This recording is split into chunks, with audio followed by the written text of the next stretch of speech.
Habari gani Mwanakyeo TV, kama ni mara yako ya kwanza tafadhali subscribe na tano notification. Karibu katika ulimwengu wa siasa. Jina langu ni Diokyeo TV.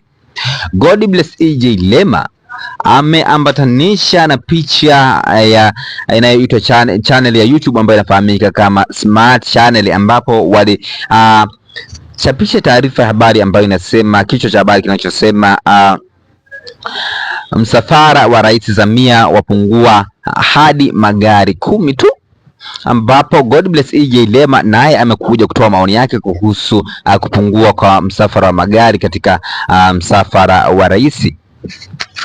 Nanukuu maneno ya Godbless EJ Lema. Godbless EJ Lema anasema,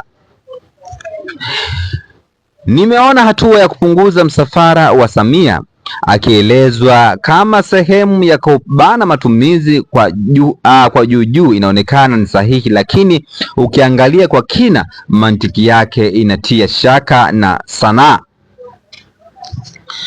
Katika kipindi ambacho bei ya mafuta inapanda hadi kufikia takriban shilingi 14,500 kwa lita katika baadhi ya maeneo, bado serikali inaruhusu watendaji wa mikoa kusafiri kwenda Dodoma kwa vikao vya siku 14 kujumuisha siku 2 za safari.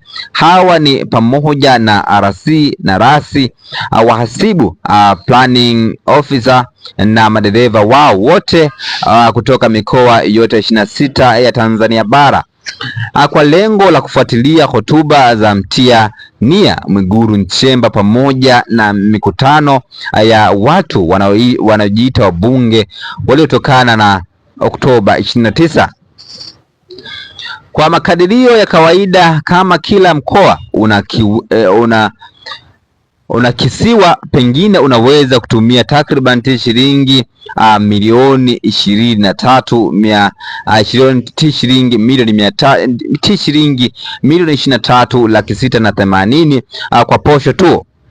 Basi kwa jumla inaweza kuwa zaidi ya shilingi milioni 615. Hii inajumuisha gharama za mafuta na bla bla zingine. Swala la msingi litabaki kuwa hili: je, huu ndio uelewa wa kubana matumizi?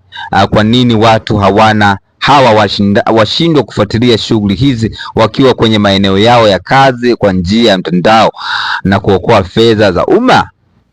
Kwa kupunguza msafara wa Samia na huku ukiruhusu matumizi makubwa ya aina hii, haijengi picha ya nidhamu ya kweli ya matumizi. Kunatoa taswira ya hatua ya juu zinazogusa kiini cha matatizo. Kubana matumizi ni swala la kupunguza msafara pekee, si kupunguza msafara pekee, bali ni uwajibikaji wa mfumo mzima. Bila hilo, jitihada hii hubaki kuwa maonesho na usanii badala ya usuluhisho halisi. Kiufupi, watendaji wanapaswa kuwezeshwa kufanya kazi zao kwa njia ya ufanisi wakiwa vituoni, huku mikutano mingine ikihamasishwa kwenye mifumo ya kidijitali. Hii ndiyo njia ya kisasa na hasa na ya kweli kwa kubana matumizi. Tutawasaidia kuwaza ili mpate muda wa kula kuku chako ni chako. Mwisho wa kunukuu maneno kutoka kwa Godbless EJ Lema. Jina langu Diokyeo TV. Tujao katika masuala ya kisiasa.